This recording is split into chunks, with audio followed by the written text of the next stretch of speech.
Welcome to the ending scene, the D&D edition. In this video, I'll be talking about my very first fictional continent.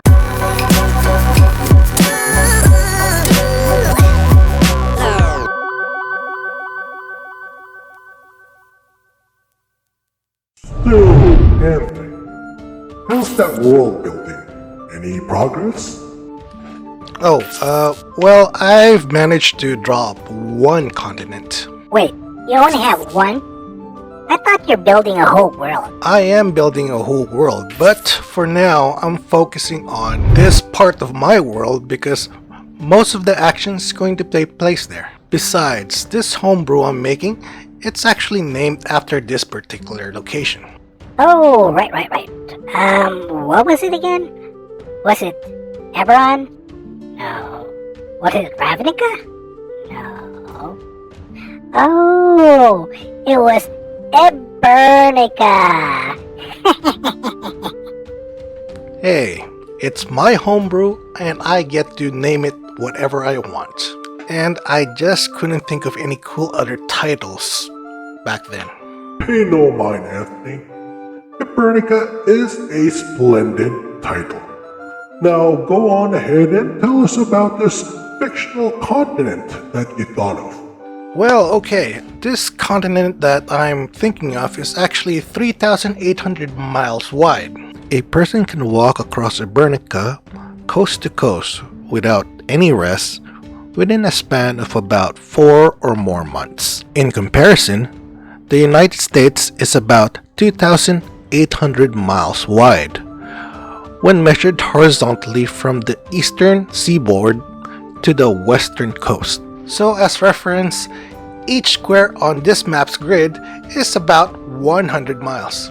And I have to mention to you that all the images on this map is not to scale. It is made of general landmarks that depict how Ebernica would look and feel like.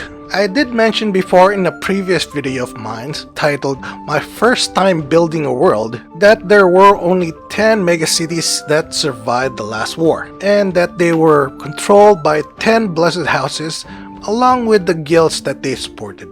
Now if you want to see this video again, I'll have a link somewhere up over there and another link somewhere in the descriptions down below. Far northwest of this continent lies the city known as Parthenon.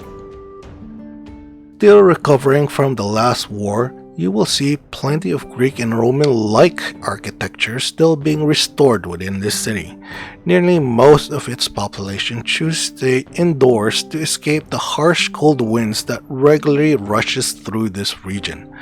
Since hanging around the street corners may mean freezing to death, the people of Parthenon spends lots of time talking about politics, how Civis has control over the city, and they favor a guild known as the Asturias Senates. East of Parthenon, just beyond the hills, you'll find the city of Hillside. The region of Hillside holds very fertile land, which led to a very quick recovery from the last war. Most of the food that is currently consumed by the other cities are produced here at Hillside, where you see nothing but farms. The people of Hillside pride themselves as being laid back and usually just goes with the flow. But when it comes time to harvesting their fields, they all spring into action and help gather and store all of their bounty.